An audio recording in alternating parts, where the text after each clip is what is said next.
Well, it's been 9 years since I wrote and first published my book, CFS Unraveled, to help people with fibromyalgia, ME/CFS, POTS, and multiple chemical sensitivities and related syndromes. Joining us again today is Claudia, who interviews me about how the book that started it all was born. We discuss why the book has touched many people so deeply and how it has helped them to get focus with their recovery efforts. We also discuss some of the key points of the book, how the book unravels so many of the mysteries of the illness in terms of how people get sick, how they recover, as well as the endless list of symptoms. It gets quite emotional at times, and there's a few laughs and unexpected turns. Well, here's a bit of a preview. Not legible, like it was just basically, it looked like a ball of yarn, like there was just lines going in all directions. Do you know, literally in all directions. Not what I expected you to say. No, there you go. It was this light bulb moment for me. It was like the clouds opened up, right? Because it was the first time anything ever made sense regarding the whole picture of what I was experiencing. Not being in the medical community, why should I write a book, and blah, blah, blah. Yeah, I can't even imagine. And I was like, why am I doing this? Just get on with my life. But then I thought, wow, I did all this work and I benefited. It seemed wrong.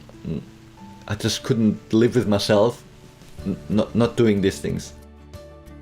And it was overwhelmingly emotional. I cried. I told my husband. It was just unbelievable to me. I went and saw a specialist doctor who focused on this illness and talked to him about my theories, and I said, what do you think about it? What should I do? Could you want to do something with this? And I remember these words I said to him, I can't do this. This is, you should do this. You take this, you run with it. Like, I'm not a doctor. And he said to me these words. I remember I was a bit confused. He goes, well, it's because you're not a doctor that you can do it. And you should do it. And I remember I just sat there going, what does that mean?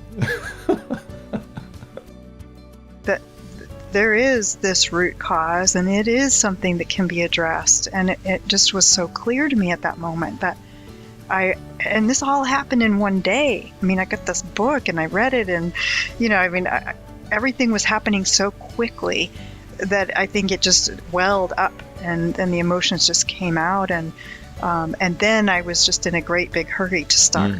When can I start this? I have to start this. And just 24 hours before, I had no inkling of the idea of recovery, right? It was not even in my vocabulary. So it changed everything for me. Welcome to Wisdom from the Other Side, a podcast about recovery from fibromyalgia, ME, CFS, POTS, multiple chemical sensitivities, and related syndromes. Just a short but important message regarding the content of this podcast. The ideas, concepts, and opinions expressed in this recording, website, and associated media and products are intended to be used for educational and information purposes only. Nothing presented is intended to replace your physician, nor are they a substitute for medical diagnosis, advice, or treatment. This podcast is provided with the understanding that the authors, guests, speakers, and publishers are not rendering medical advice of any kind. Well, time flies, and it has been some years now that ANS Rewire has been helping people recover from ME/CFS, fibromyalgia, POTS, and multiple chemical sensitivities and related syndromes. And sometimes it's easy to forget what started it all, and that was CFS Unraveled, the book I wrote when I first recovered from this illness myself. And I still get a lot of questions about the book, and so we thought it would be helpful to have a bit of a discussion about the book. And joining me to do that again on today's podcast is Claudia. Hi, Claudia. Thanks for coming back on the podcast. Hi, Dan. Thanks for having me again. It's always an honor. And I think it's quite pertinent to have you here for this particular podcast because this is actually how we first met. In fact, I think we were just trying to find the message thread for the original message, and it was actually when the book was published as a paperback version, which I think was back in 2018, 2017. Yeah.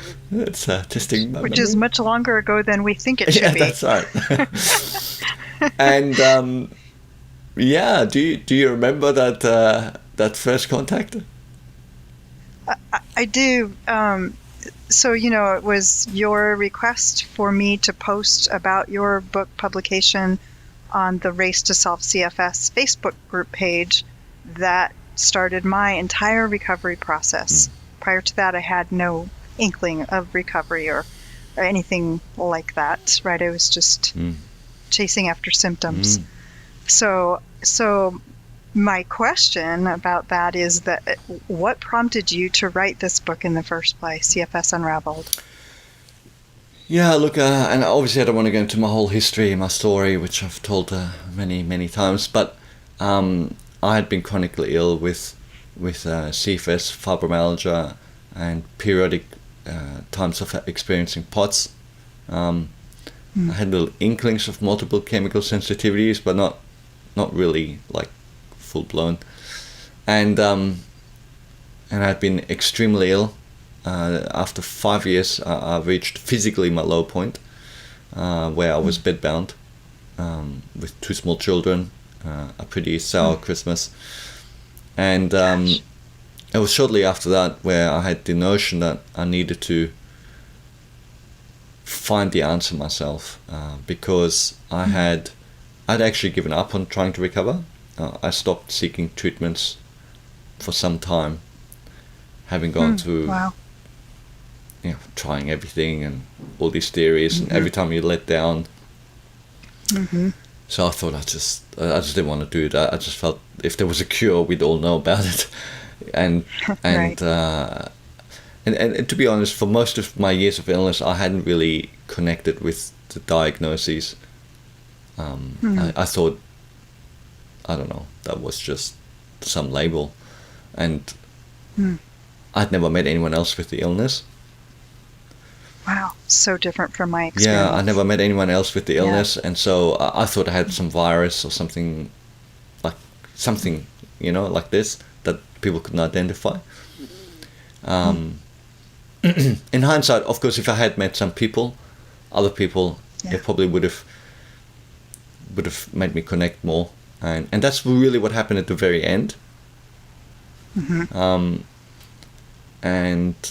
And then, because I was so low, I had been bedbound. I had actually been unable to speak. I spent Christmas on the couch, not being even able to unwrap a present. Like, I couldn't make my hands unwrap a present. I couldn't crack a smile for my 2 little kids. I couldn't join them at the dinner table. And that was my best day that I'd had in weeks. Like, before that, I was literally lying in bed, hardly being able to go to the toilet, right? And I figured it was about a couple of weeks later, in early January, on a sunny day, and I was looking out through a little crack in the curtain at the blue sky outside in my dark little study that I'd crawled into, and I just heard, it's almost like I heard a voice go off in my head saying, "Dan, you work it out." Oh, and so I told my wife, and she says, "Yes, I think it will." And I was like, wow. "Oops, what have I done here?" Because it's, What's just what happened? just happened? Because it seemed a bit unlikely and unrealistic, because Sure. I don't have a background in medicine, and it was just one of those moments of desperation where you say something a bit grandiose, and then my wife sort of held me to it. But you were determined to figure out the root cause of the illness and write about that. Absolutely. To help other people. Well, look, initially this wasn't about helping other people. Initially this was absolutely about helping myself. I have to be really frank here. And it wasn't about writing a book. So I was not motivated to write a book. I was just like, I just wanted to find out what's going on. And because I didn't want to do any more symptom treatments. I've been treating symptoms and dysfunctions, and people tell me, oh, it's the candida infection, oh, it's adrenal fatigue, oh, it's this, it's that, it's a never-ending list. I can't even go through it again, you know, and none of it worked, and to me it didn't make any sense to do it. This is an illogical approach, you know, and so I was like, okay, and I'd seen that movie Lorenzo's Oil. I don't know if you know that, with Nick Nolte doing questionable Italian accent. Yeah, that's polite. and I was still housebound, so I couldn't really do much. But I started and my brain was so mush, you know. But I started that's what's incredible.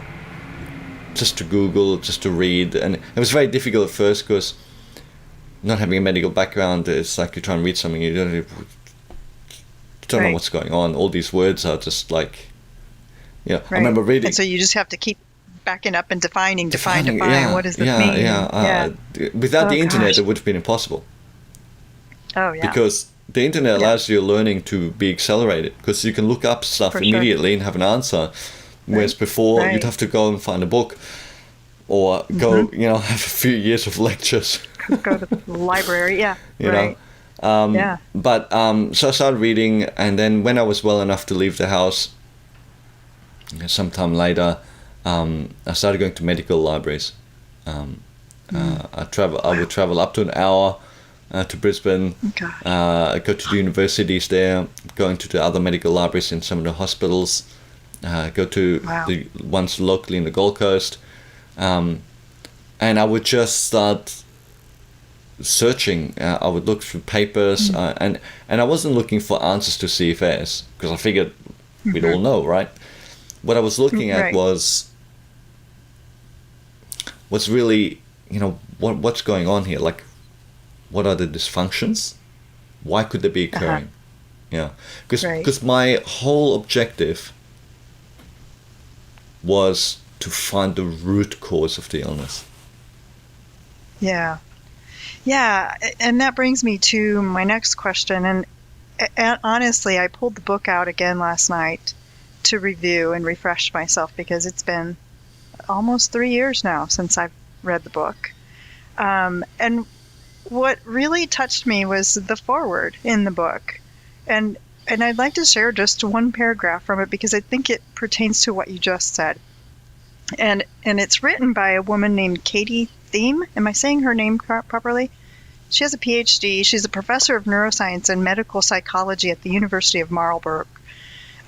She was also the recipient of the 2008 International Award for Fibromyalgia Research. So her credentials are very advanced. What she said that really struck me was this: what makes CFS Unraveled unique is that it is a book that breaks through the noise of the huge range of symptoms and dysfunctions that people with this illness experience, and focuses you on the underlying dynamics that the medical research communities have wrestled with for many decades. Understanding this is key for you to regain your health. And I think that is what I've been trying to tell people who contact me, that the focus has to be on the root cause, not chasing the symptoms and chasing the dysfunctions. So I'm hoping that you can speak to that a little bit right now.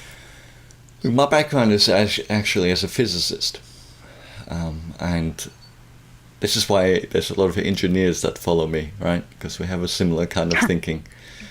As a logical thinking. The approach with illness appears to be largely that we seek to get rid of the symptoms. So you have a symptom and you go, well, here's a treatment to get rid of the symptom. This makes no sense. This does not happen in real science. I'm sorry to use such harsh language, but it doesn't happen in real science. It doesn't happen, in fact, it doesn't even happen in real anything. Like, I think most plumbers would have a more scientific approach to solving problems than that. Right? And I often give the example that if you were to come home and all the floor is covered in water, you wouldn't just go, oh, look at all this water. Let's quickly get all the mops and the towels. We'll mop it up and we'll get the fan heaters out. Oh, yeah, look, it's dried. That's fantastic. And then you come home the next day. Better. Oh, my God, look at this. What we need to do is we need to get different kinds of towels, bigger towels, and those really high heat fan heaters. That'll get rid of the water. Yeah. Like, see, everyone listening is going, what is he talking about? Like, that's just weird, crazy talk. But that's what we do with illness. You have a symptom. Well, let's get rid of the symptom. It's crazy, right? No plumber would just... Every plumber would come in and say, where's the water coming from? Right. What is the cause? What's the problem What's the problem, right? You wouldn't even start drying the floor until you work out right. where the water is. In fact, when you come in, they wouldn't go, oh my God, it's all wet, and start throwing towels down in panic. No, they would go and say, you left the tap on. Right. Or there's a burst pipe, or there's a hole in the ceiling, right? Yeah. And it's raining outside, or from? whatever. You'd find out what is the cause of it. And this is really what motivated me, almost, I don't want to say like, almost in anger, if I want to be frank. I can see that. Because I was so fed up with people telling me, do this, do that, oh, it's this, it's that, and I'm like, and sometimes they're quite involved, and everyone knows who's listening, who's got any experience with this illness will know, you get very involved theories that are not necessarily incorrect in the sense that they are part of how the dysfunction happens. And you can go, oh, that's why you're getting this and this symptom, and so we're going to treat this and this. But if I asked the hard question of whoever was giving me these explanations of, well, why is that happening? Why is that not happening with you? Right. Then they would give me something, well, that's just, once that happens, it kind of takes a life of its own. But it was all a bit wishy-washy. And you do it in faith and desperation and hope that something will change with your health. But it never does. And eventually that's why I gave up. Well, and this brings to mind for me the number of specialists we have to see when we're trying to diagnose or trying to treat ME/CFS. For myself, I saw 22 specialists. They kept sending me from one to another, and each one had their own way to chase a symptom. That's all right. Right? We're going to chase this one symptom with this solution. Yeah. So, you have 20 of those or more, but you're never getting to the cause. But see, not everyone thinks that way. Like that you want to find a root cause. Yeah. And, I mean, what was your experience when you came across the book? Oh, wow. Yeah, so it was this light bulb moment for me. It was like the clouds opened up, right? Oh, because it was the first time anything ever made sense regarding the whole picture of what I was experiencing, right? Everything I had read up until then might have touched on 1, 3, 5, maybe symptoms, but nothing encompassed the whole picture. So this was the first time for me I felt like I had read something that worked its way all the way down to the root. This was definitely, for me, an explanation of everything that I was experiencing. And it was overwhelmingly emotional. I cried. I told my husband. It was just unbelievable to me. I mean, everyone has got a different way of approaching life, and of course I came from the point of view of writing the book to explain the hypothesis, but I remember I actually given someone a draft of the book, a lady that I met who had actually recovered. Because by this stage I was recovered when I wrote the draft, and I gave her a copy of the book to read, and I remember I was driving back from having worked several hours away from where I live. So it was a long drive, and I'm driving, and the phone call comes through, and I press the hands-free button there, bang, and I'm driving, and I'm like, hello, and it's like there was no answer. I'm like, hello, and then I hear the sobbing. Oh my gosh! And I was like, I was really confused, And I was like, I couldn't quite at the time understand it, because my focus was all about the science and right. just making sure that it makes sense. But I think a lot of people get this validation sort of things, because I think a lot of people get this thing, oh my god, yeah, look at all these symptoms, that's me. And that wasn't really the purpose of the book, to say, oh, it's a real illness, and look, my journey or your journey and the symptoms. No, it was really just about the science, of saying, here's the root cause, but there's this sort of side impact of the book for many people. It was huge. It was not only validating, but it gave me hope, right? Because now I saw that there is this root cause, and it is something that can be addressed. And it just was so clear to me at that moment that and this all happened in one day. I mean, I got this book and I read it, and, everything was happening so quickly that I think it just welled up, and the emotions just came out. And then I was just in a great big hurry to start. When can I start this? I have to start this. And just 24 hours before, I had no inkling of the idea of recovery, right? It was not even in my vocabulary. So it changed everything for me. Literally. Because, you were quite skeptical about... I was extremely skeptical. Yeah. Because I had read so much. In my advocacy efforts, I had read every top research paper. I was aware of everything that was happening at the moment. But nothing seemed to be all-encompassing that I read. In fact, when I was reviewing your book today, I noticed you mentioned Rich Van Konyenberg, and Rich and I had conversations before I heard about your book, and I really respected him, and I really liked his work a lot, and I had forgotten that you mentioned his work in your book, and his work was probably the closest thing for me that explained things that were going on, and I knew he was touching on something important. But it wasn't quite there. No. It was part of the puzzle, but it was not quite the primary. So so there was a lot of response from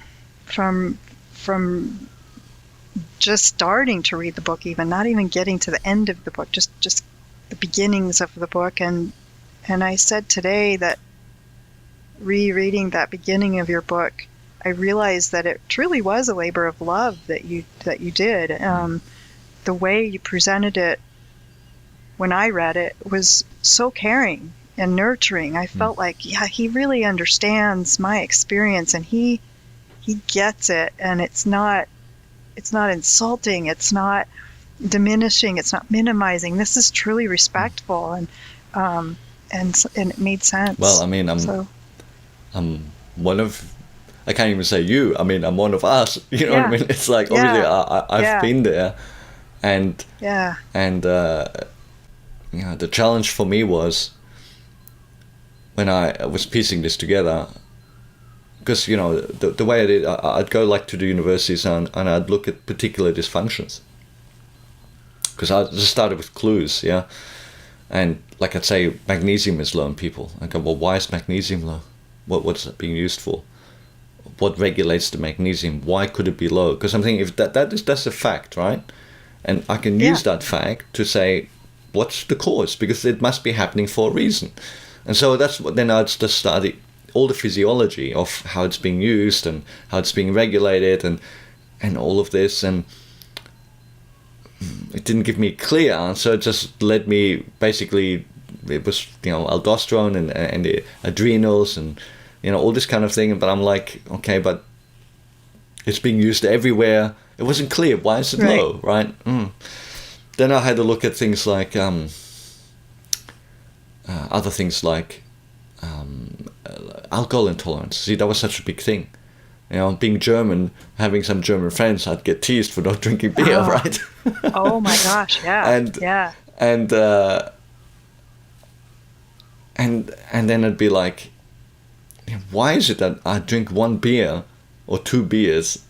Not that I was a big drinker ever before anyway, but why is it I drink a beer or two and then I'm like, I'm messed up. I'm messed up for a week. Oh, yeah. I'm like dying the next day. I couldn't even get through a few sips. Immediately I had a response. Absolutely. Yeah. So I had to look at that and I thought alcohol intolerance. So I looked at, well, how's alcohol metabolized? I looked at the specific enzymes involved in alcohol metabolism. I thought maybe that's what it is.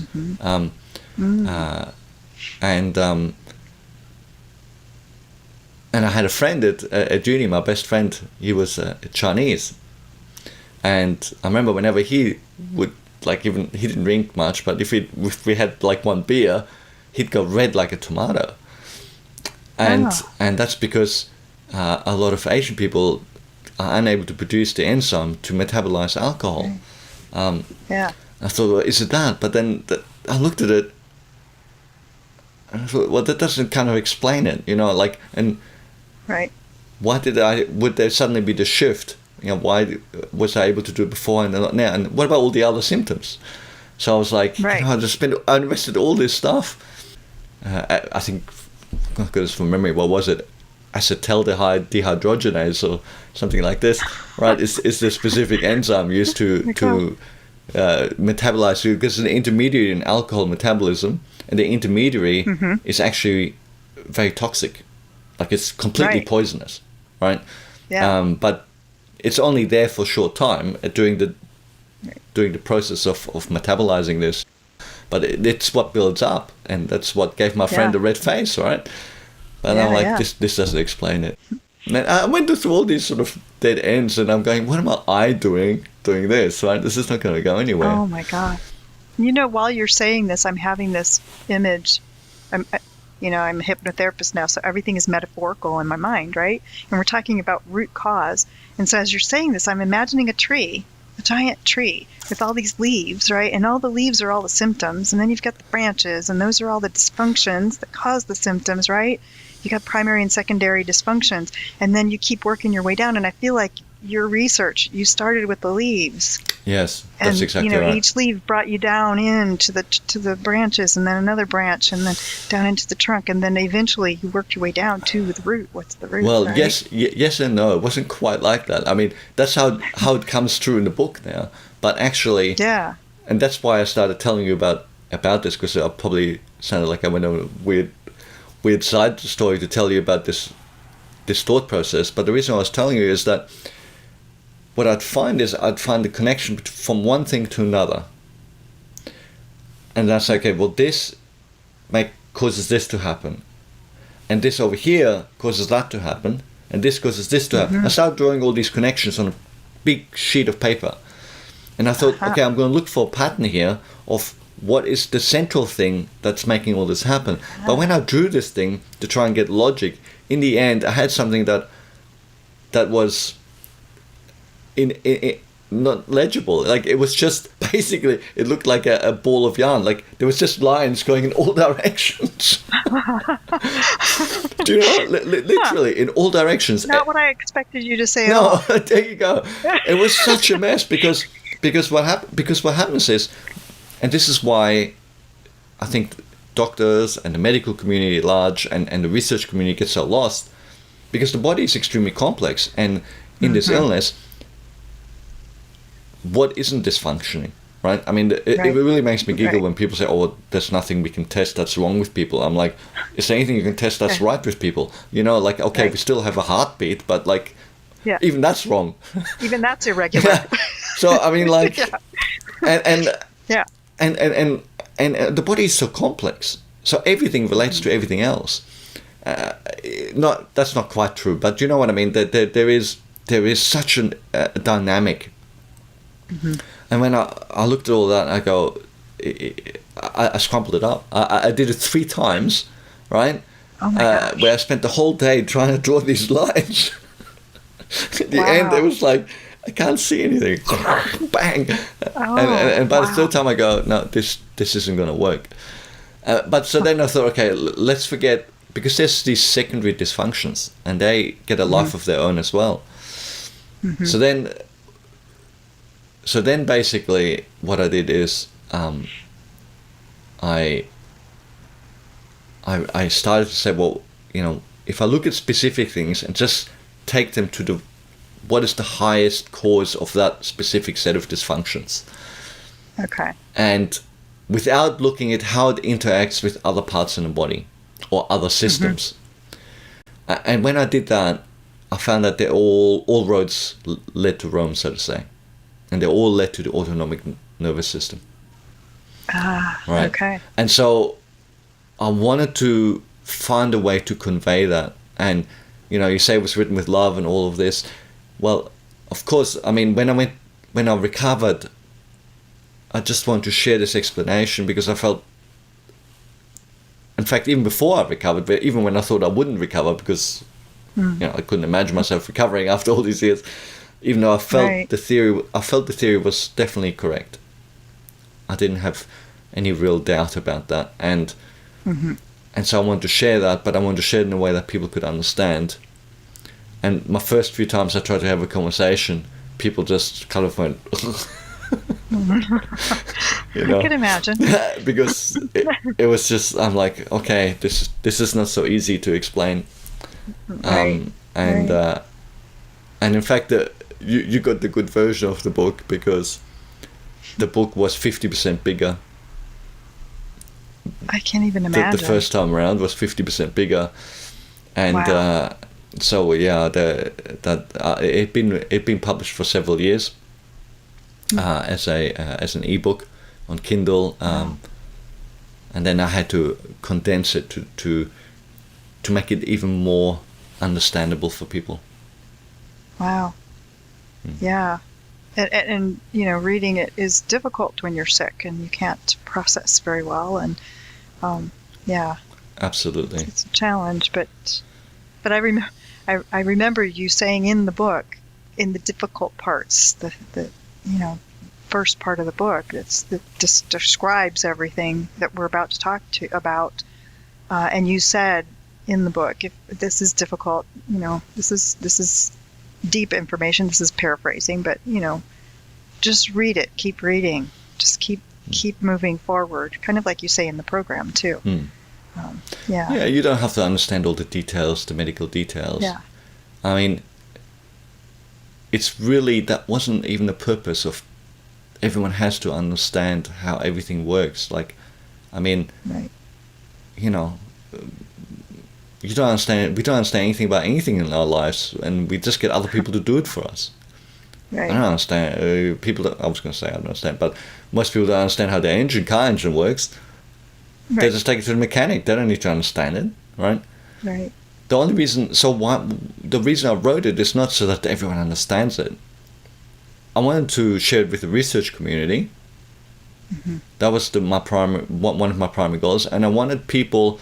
But my most primary goal, my number one goal, was for people to get focus on how they're going to approach their recovery, because I don't believe treating symptoms was the way forward.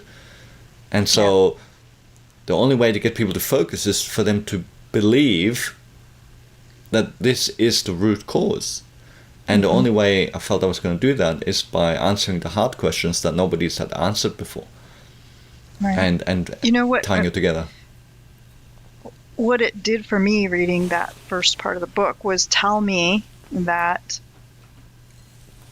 this is the process that caused me to get ill. And I understood it. I didn't remember all of it.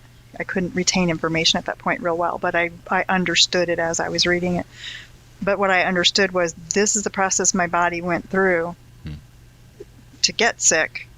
Therefore, I can undo this, or I can rewind this, or rewire this, or whatever. I understood that there was a way to go back through, so to speak, and undo what had been done.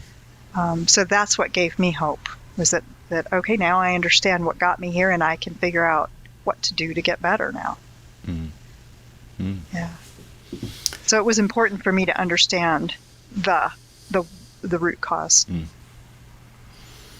So can you speak a little bit about, because I'm sure there's some of our listeners may not be familiar with the autonomic nervous system, what it is, what it does, what happens when it's dysfunctional. Do you want to talk about that a little bit? Sure. Well, first of all, I'd like to say I think the wheel is being a little bit reinvented. After I published my book, I came across other advocates, patients, doctors, and researchers that had come to a similar conclusion. Maybe they didn't quite tie it together in the same way that I did, but in essence, they pinpointed the autonomic nervous system as being central, going back to 5 decades ago. Long time ago, 70s, wow. Right? Yeah. And the World Health Organization has classified this illness as a neurological illness for some time, right? Right, yeah. Which was interesting because when I first wrote the book, I actually went to go to a neurologist to discuss this, and he said, I've got nothing to do with fibromyalgia. Oh my gosh. Right? That's what a rheumatologist does. And I'm like, but that makes no sense. Right. So, basically, to summarize it, the autonomic nervous system is the part of your nervous system and part of the central nervous system that regulates all of your bodily functions. So, it regulates all your hormones. Yeah, and your hormones are what control the biological functions in your body. Yeah, they control how you respond to stimulus, to stress, to food. It impacts your metabolism, how you create energy in your body. Everything. It's completely centered. Your breathing, your heart rate. And I tell it over and over and over again, the same point I'd like to make. I would say that if anyone would present even to a third-year medical student and said, oh, I feel fatigued, I get really bad headaches, but my gut is all disturbed and sounds bother me, I don't like bright lights, I can't understand what you're saying, I get confused, the smells make me sick, I smell petrol, it makes me ill, my glands are swollen, I get dizzy when I stand up, blah, blah, blah, blah, blah, blah, blah. Right. There's two conclusions. Number one, they are crazy. They are a hypochondriac just making a whole bunch of stuff up. Or they've got autonomic nervous system dysfunction. Right. So we don't even need all this explanation and the science and the proof. It is simply, it is obvious. Right. Yeah, you know what I mean? And if you look at my work, it wasn't based on a research paper that showed, oh, look, there's autonomic nervous system dysfunction. I was not aware of those. I wasn't actually looking for those. I was looking to work out the root cause myself. I only looked at the known physiology, which led me to the inevitable conclusion. Right? But I think it should be obvious to every medical professional that that's what's going on, because how else could you have so many things wrong with you? Yeah. Right. And unfortunately, some people take the first one of those two options. That we're crazy and hypochondriacs, but that is not what is going on. So yeah, and that's why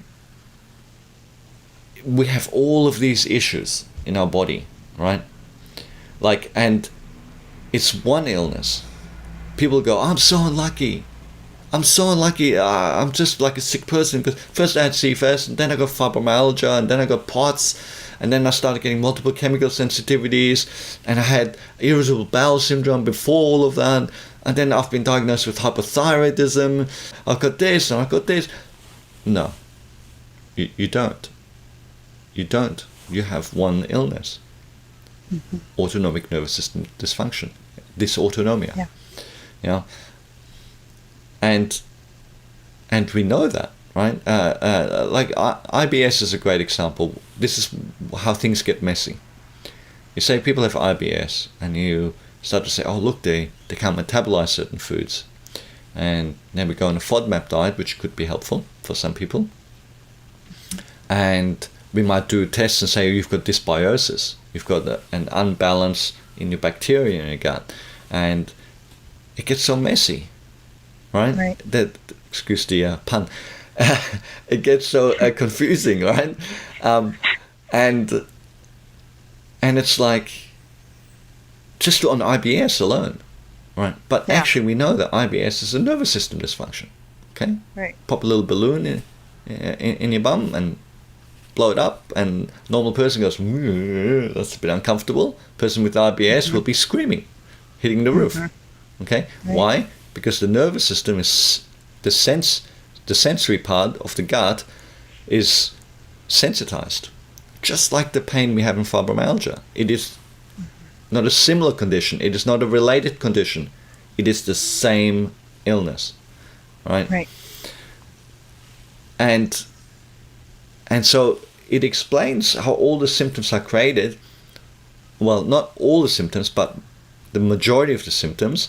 But some symptoms are actually created through secondary dysfunctions.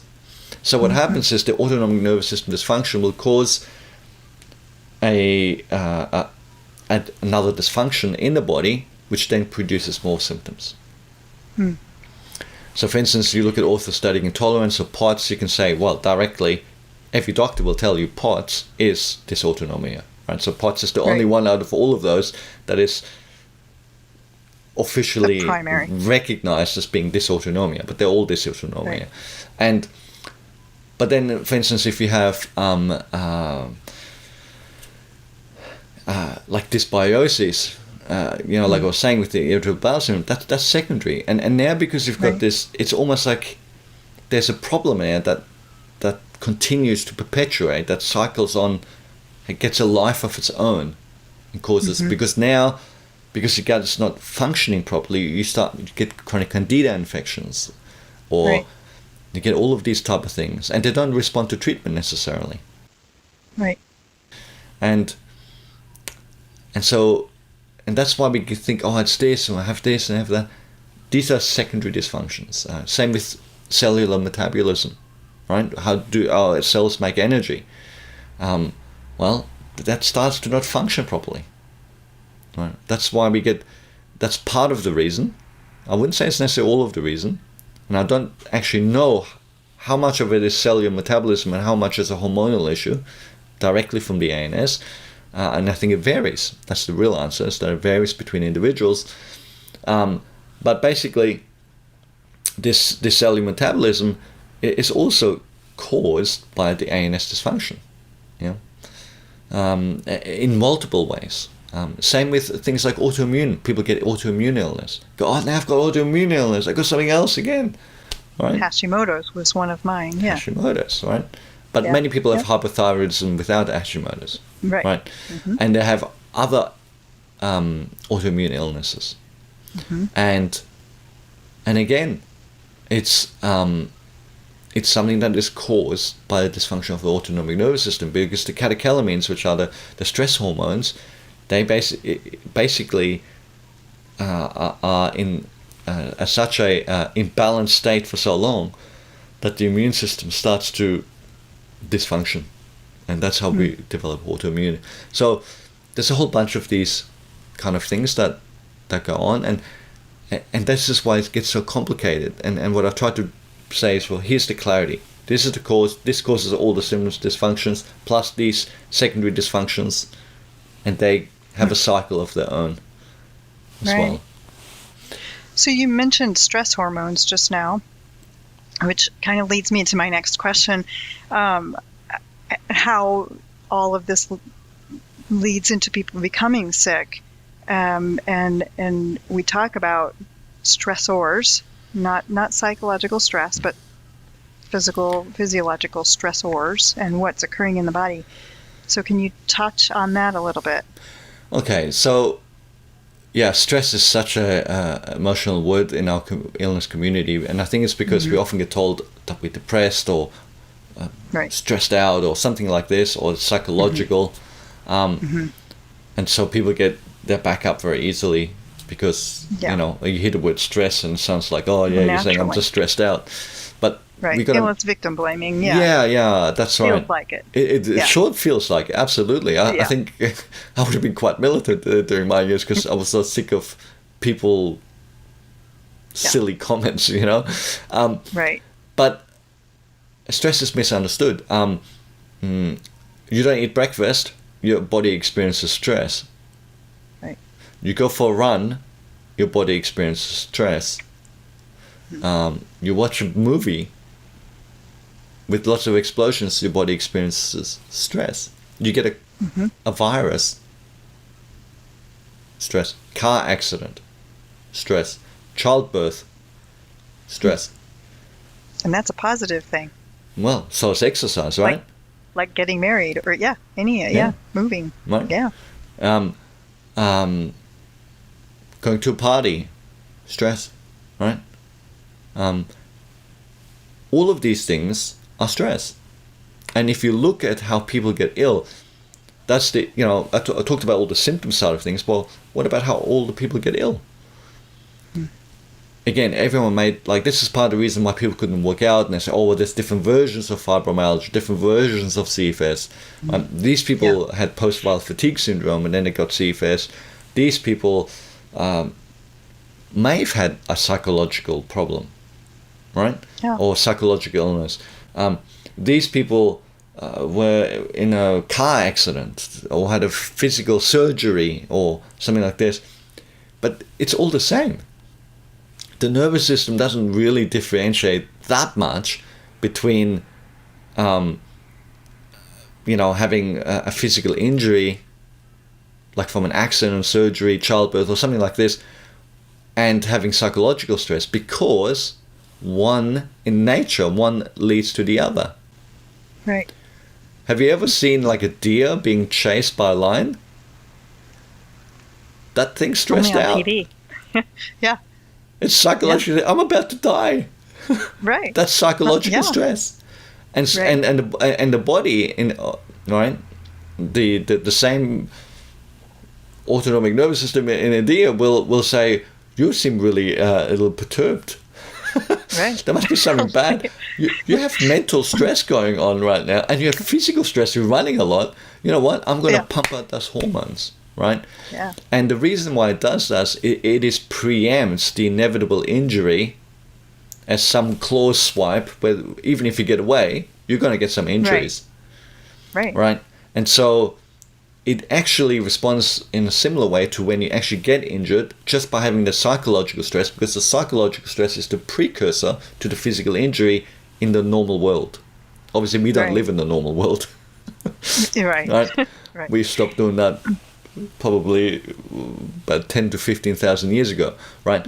Yeah. But that's why stress has the same impact no matter what it is. And Right. The body still goes into a protective mode regardless Yeah. of what's causing this bodily stress. it's preempting it. Right. With whatever it is that's sending the message. That's right. Yeah. It's saying, hey, in order for the inflammatory immune system response not to kill you, we're going to dampen that right down. Okay? So that when the injury occurs, that you just get some inflammation, you don't get Right. overwhelming deadly inflammation, right? Right. And so it reduces these hormones, reduces the immune system function, right? But then, of course, if the injury never occurs, you just got reduced immune function, but that's no problem because it just comes back up. Right. Right. But if that keeps occurring because you're in chronic stress, like for instance, or I don't know, how about like when you're constantly ill and you can't do anything in your life and you can't work and you can't hang out with your family and you can't go to barbecues and you feel ill and you've got symptoms all the time. Sounds pretty stressful to me, right? So there's some hint of how this perpetuates, right? Right. So what happens is, and that will then continuously lower your immune function. Of course, that makes you then vulnerable to getting more infections. So what you're saying is the system that is designed to protect us and keep us alive, once it's been triggered by a stressor of some type, it responds. And if we have this perpetually, then it continues and sort of feeds on itself. Right? It becomes a loop. Absolutely. It becomes a loop, and it's also the fact that it is an overwhelming and chronic stress. If you actually have a look at people who become ill, you'll usually see a number of factors. They don't always identify them right away because we think this is just how we live our life. We don't think that going to do CrossFit for 3 hours a day is bad for you, right? Right. And so they do that, and then they say, oh yeah, I was healthy, I was good, doing CrossFit, I was studying, going to parties on weekends, you know, I was just getting my dissertation in, and then I got a flu, and I got sick, and there's something wrong from the flu. Well, it's not the flu, or only the flu, it's all of those things together. And they create an overwhelming stress, and then once the body gets into dysfunction and cannot resolve the symptoms, right? So I'm not saying can't resolve the infection, right? But they can't resolve the symptoms, right? Because of the state of dysfunction that the nervous system is in. Then you get this thing where the nervous system is trying to respond to the symptoms, but it can't resolve it, and because it doesn't know what to do. Right, because it goes one way, it goes the other way. Nothing seems to fix it, and the stress keeps building, and then we get into a state of autonomic nervous system dysfunction. Right, because in the healthy world, in the healthy body, the autonomic nervous system sways. It maintains a balance between the sympathetic and parasympathetic. Right. Yeah. It's constantly kind of moving back and forth. Look at two. That's right. So that's the simple explanation. And in ANSVY, people will see me doing this, talking about the sympathetic to parasympathetic. But actually, my description isn't, strictly speaking, 100% correct. It's just a way to try and explain to people that they can understand. I actually disagree with much of the research community on the way the nervous system functions. I think they get this they have this idea that there's a spectrum, right? And they look at the nervous system from parasympathetic to sympathetic, and they see this as a spectrum, that the body lies in between that. I don't think that is actually how this works at all, right? Because these are two systems, right? And they both work, and it doesn't go like a seesaw from one to the other. They could both be high, they could both be low. It's more dynamic than what is generally described, and also even when I wrote the book, I made the assertion that yes, there are periods of sympathetic dominance, the fight or flight response, but I'm saying there's also parasympathetic dominance, right? I mean, you know, you don't see someone on a couch, they don't look like they're in a fight or flight mode, right? Like I said, I don't think that's quite how it works, but it's the easiest way to understand it. I think a better way is sometimes we don't need to understand exactly how something works. We need to just know it's not working, because we can't fix it specifically. We have to retrain the nervous system to fix itself. Right. Because this is more complex than we can understand. And I think a lot of the time these assertions, a lot of people who've come up, they say that there's too much sympathetic arousal. They've got theories. Some people say that's the cause of this illness, right? Which is quite similar to what I'm saying. There's some researchers who've done studies with heart rate variability, and they say, look, therefore you can see that there's too much sympathetic arousal. Well, you know, I don't think, honestly, I think this is a bit of a myth in the medical community. What we can measure is parasympathetic. And so they say, oh, look, there is a lack of parasympathetic, therefore there is too much sympathetic. Well, not necessarily. Right. Yeah. But I'm probably going on a little bit of a technical tangent here. It's good information, though. And I love what you said about that it can find its way back, because that's something I hung my hat on during my recovery. Is that my body is smart, my body is intuitive, my body knows what it's supposed to do. I just have to remind it. right? Rather than living in this thought bubble of symptom checking and scanning the body all the time. That's not helping my body find its way back to health. What I needed to do instead was try to reinforce the ideas of health again. And for myself, I felt like that would augment the process of my body finding wellness on its own. I felt like it could do that. I trusted that it could do that. It just needed a little kick. Well, somehow. I mean, I think we all think we're broken when we have this illness for long enough. But the thing is, when your doctor says, "Oh, there's nothing wrong with you," it's probably just a bad choice of words, but not necessarily 100% inaccurate in a way. So I said to earlier, everything is wrong, because everything is not working properly and we have all kinds of issues. Right. But that's the difference between that and broken. Right. And so what the doctor looks for, and with all the tests, to see if there's something that is broken. Right. For instance, if we do like a test, like a adrenal hormone test, and a stimulation test, an ACTH stimulation test, to see whether your adrenals can produce the hormones. You do that with someone with CFS? Absolutely, they can do it. Right. They might not get up for the next 6 weeks after the test, right? They might be in bed for the next couple of months, but apparently the hormone can be perfectly produced. All right, and so we know that you don't have Addison's disease, so it's not broken. Right. Right. And that makes it really frustrating, confusing for a doctor, because like you're saying, everything is wrong, but I can see there's nothing wrong with you. Right. Well, yeah, and the problem too is like the measurements, the illness fluctuates, not just over the years, not just between patients, not just over the week, but over the days. All of that has fluctuations. So if I look at your cortisol rhythm, and again, I had hypothesized all of this, that this is happening. I'd hypothesized, okay, this happens and you get spikes of cortisol and all of this.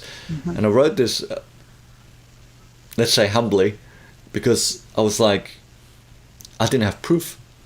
This was a hypothesis. It just made sense to me, right? And then afterwards, people would always come with the evidence to me, where they've had tests in universities and they check the cortisol rhythms, and it's pretty kind of flatline as opposed to the normal rhythm. On Monday, on Tuesday, on Wednesday, on Thursday, suddenly it went down at 10, like off the chart.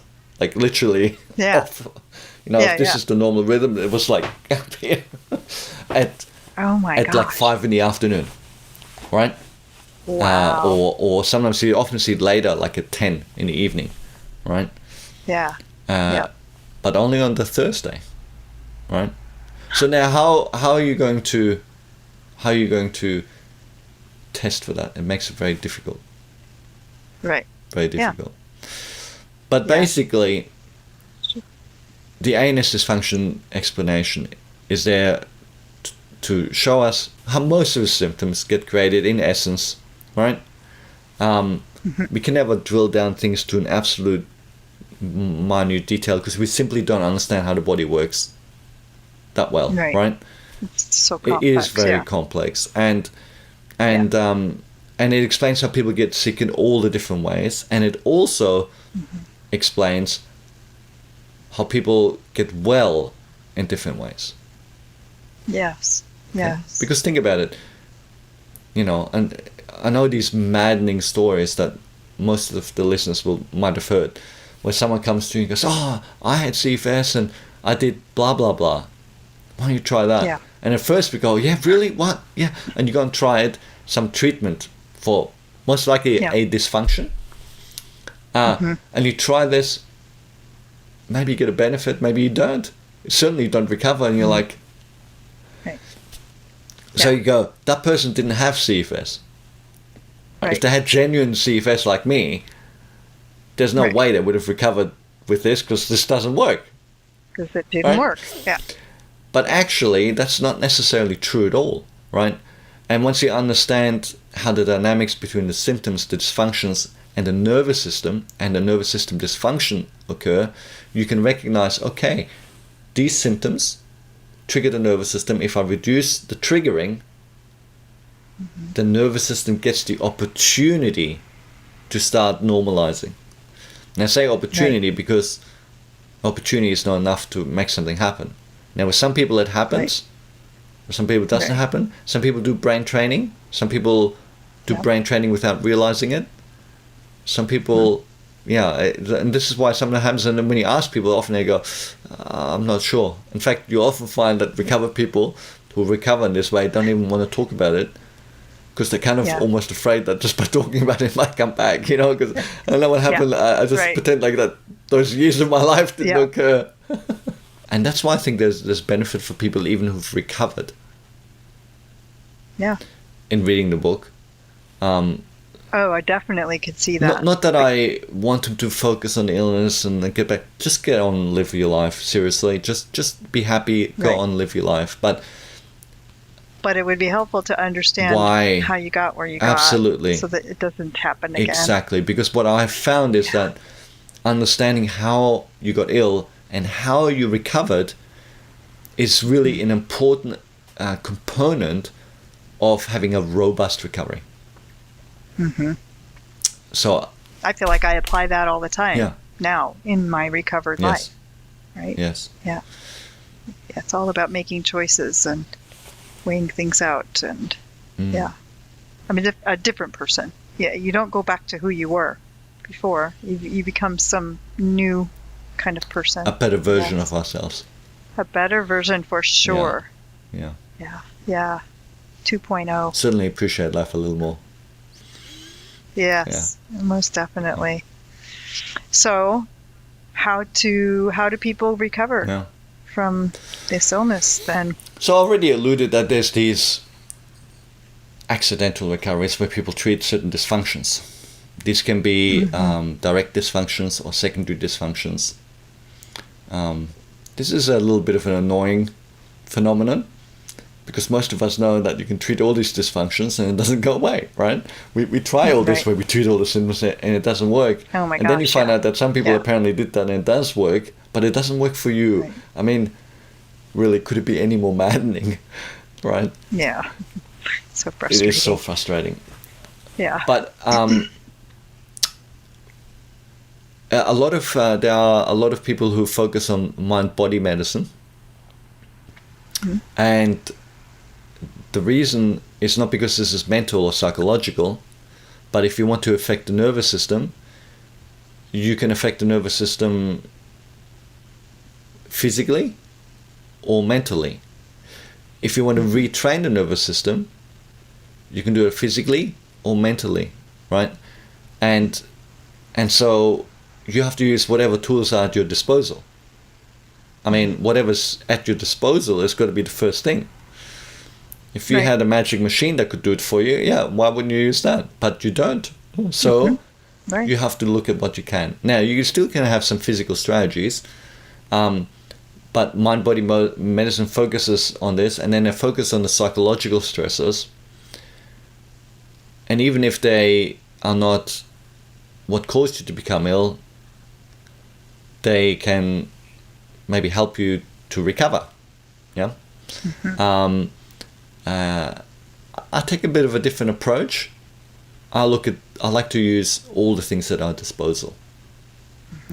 And I recognize that we're different and we have different journeys. And someone, for instance, who had mental health issues coming into the illness, well, we really got to work on resolving those, and which is not easy, because when you're sick, your mental health issues are worse. In fact, many people develop mental health issues. Whilst they might not even have clinical depression, they certainly will feel depressed. Whilst they might not have clinical anxiety, they certainly will feel anxious. But often they will get clinical issues, and often they will have had them beforehand. So working on resolving that is a very helpful component.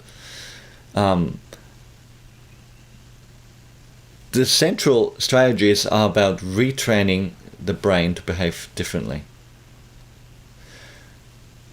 And in pain, for instance, in pain, there's actually a lot of research that explains how this is done.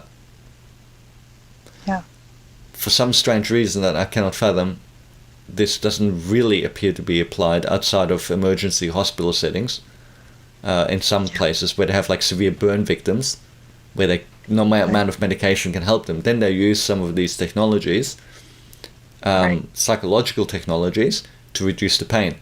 But what I'm saying is this issue of this illness is sensitization, and we talk about sensitization always in terms of pain, but I'm saying sensitization is much broader than what is generally recognized in the research communities. And so the very, and I only realized this after I did the program, because I came up with these strategies to retrain the brain. And then I did the pain section because I could then go, oh, look at the research and what they say, and this is how you do it, and blah, blah, blah. And I created the whole program, and it was only afterwards I go, actually, I don't even know why I have the extra pain section, because it's actually the same stuff that I'm saying for all the other symptoms that I worked out. What the research says about pain specifically, it's just the same thing. So it's about addressing that. It's changing our behaviors, our thought patterns, and that is to coax the nervous system into starting to behave normally. However, this is very difficult, I think, for the nervous system to achieve whilst the nervous system is being triggered excessively. Now, the nervous system might be triggered excessively by psychological stress, but it is just as much, maybe more so, triggered by excessive physiological stress. So if you talk to most people who have this illness, you go, oh, well, what makes your symptoms worse? I mean, yes, some will say, oh, if I get an emotional upset or have an argument with my spouse, I get really bad symptoms. But that's not the main reason why they're sick. That's why we get so offended at the idea that this is a psychological thing. No. Instead, what happens is they say this. They go, well, in the morning I'll feel kind of okay, but once it gets to 4 or 5 p.m., my pain starts to just get out of hand. How's that psychological? They didn't do anything psychological. Right. What, they watched the horror movie at 4 p.m.? I mean, what is that, right? Well, what it is, it's a hormonal thing. It's linked to our diurnal hormonal rhythms and the sensitization of the brain, right? That produces this response. And that's also how migraines occur, right? It's a sensitization issue. Yeah. And so we get triggered physiologically by the healthy inherent processes in our body. Goodness, how crazy is that? Huh. And then, but there are multiple triggers. There are triggers, other physiological triggers, like most people with CFS will obviously know that if they go and overdo it, physically, clearly, they're going to get post-exertional malaise, right? So there's a physiological trigger, a stressor. Mental, so not emotional, but just mental work, as in concentrating, reading, bang, right? So that's another. I don't know if you want to call that a mental stressor. It's really the only way I can say. It's because you're using your mind very intensely, your brain. It can trigger you.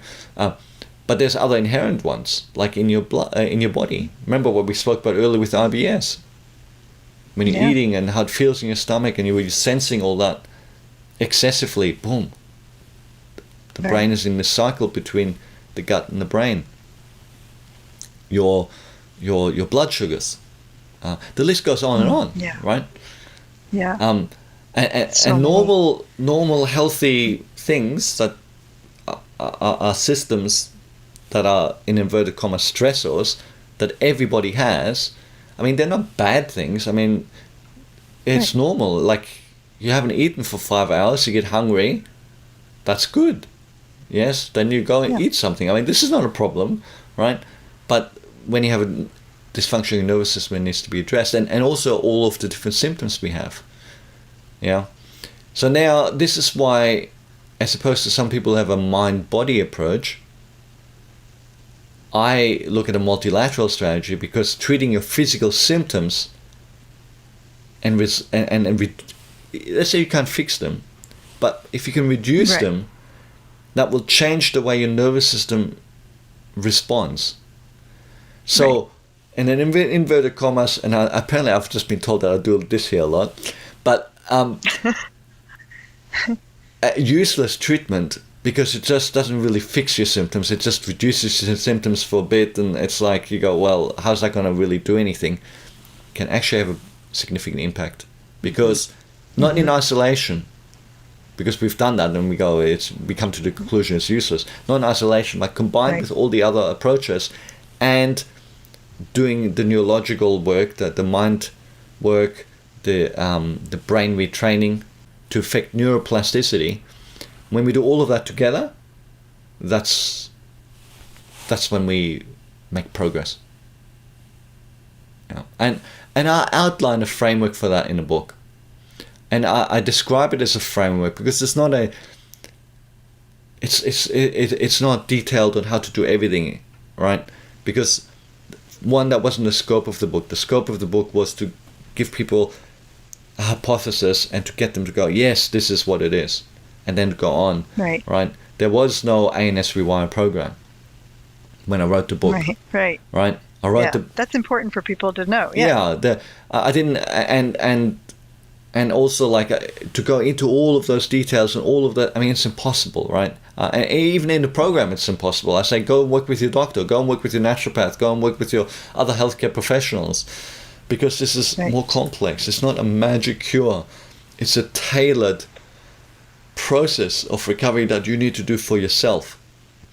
And what we look at is a framework and tools to affect neuroplasticity and to treat the symptoms in together to give us an outcome in recovery.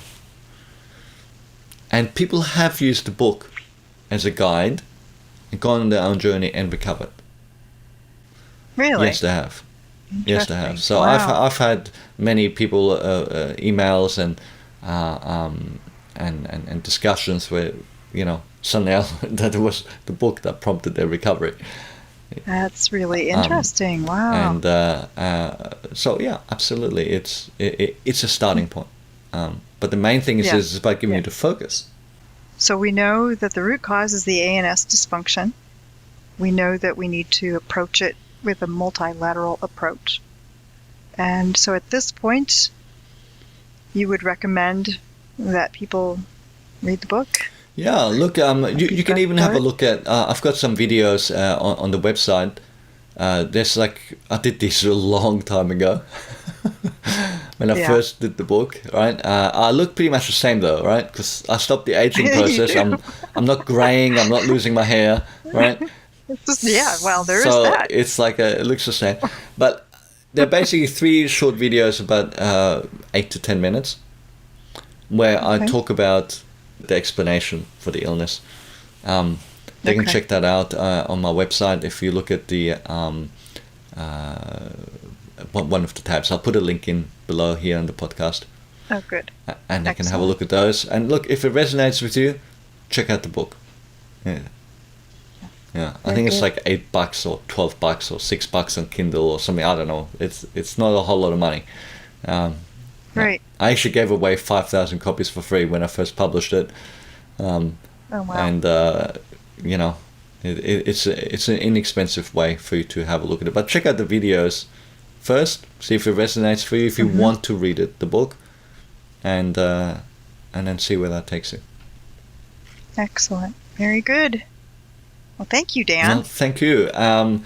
It's I hope that answers some of the questions and summarizes a little bit for people what the book is about, what the explanation is about, how I came to write it, and you know, I am proud of the book. It was sort of, I felt I had to write it.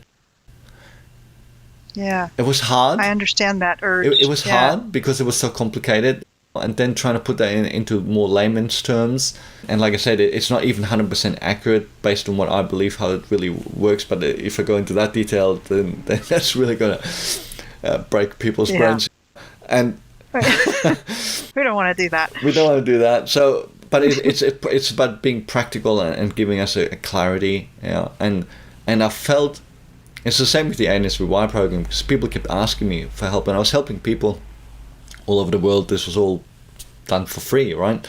and there was only so many hours I could do this, and I realized there's only so many people I can help, and I felt a compulsion to do it. Like it just seemed too hard, and it seemed frankly too much hassle. Not being in the medical community, why should I write a book? And blah blah blah. Yeah, I can't even imagine. And I was like, why am I doing this? Just get on with my life. But then I thought, wow, I did all this work and I benefited. It seemed wrong. I just couldn't live with myself not doing these things. Not doing it. And I remember I went and saw a specialist doctor who focused on this illness and talked to him about my theories, and I said, what do you think about it? What should I do? Could you want to do something with this? And I said to him, I remember these words, I said to him, I can't do this. This is, you should do this. You take this, you run with it. Like, I'm not a doctor. And he said to me these words. I remember I didn't say anything. I was a bit confused. He goes, well, it's because you're not a doctor that you can do it. And you should do it. And I remember I just sat there going, what does that mean? Interesting. What does that mean? All right. And I think the thing is, medicine moves very slowly. Yeah. And it always moves based on consensus as opposed to science. It does not necessarily... Right. The science trickles through, but it moves on consensus. Right. And, when you said that... Because I was trying to absolve myself of it. Right. I've worked all this stuff out. Why don't you just go and do it, and I'll get on with my life. Yeah. You're thinking you have the qualifications, you do it, but he's thinking it's because I have these qualifications that I cannot do this. He said it makes it a little bit more tricky, and he goes, he just dumped it right back in my lap, and I said, oh, great, thanks. Wow. Well, thank you. I'm glad you did, because it changed my life for sure. Well, you're very welcome, and I remember a very emotional response from you when you read the book. Oh gosh, you seem to go from great deal of skepticism to a great deal of enthusiasm in a very short time. I think I remember your words were something along the lines of, what did you say? I learned more in 2 hours than I did in 30 years, or something like that. Yeah. And that was the purpose of the book. So thanks for coming back on the podcast, Claudia, and thanks for we'll having pop some me. links down below the podcast, and I hope everyone found that helpful. Thanks for tuning into this episode of the podcast. We hope you felt supported by it. If you have any questions, feel free to reach out to us via cfsunravel.com, and make sure that you subscribe to the podcast on iTunes or wherever you listen to it. And you can leave a comment and a 4 or 5-star review if you feel so inclined. If you want to make sure you get your free copy of Discover Hope and get notified about all new recovery resources and interviews, including recovery interviews, subscribe to us via the website. Check out some of our other podcasts. I hope you'll join us again soon.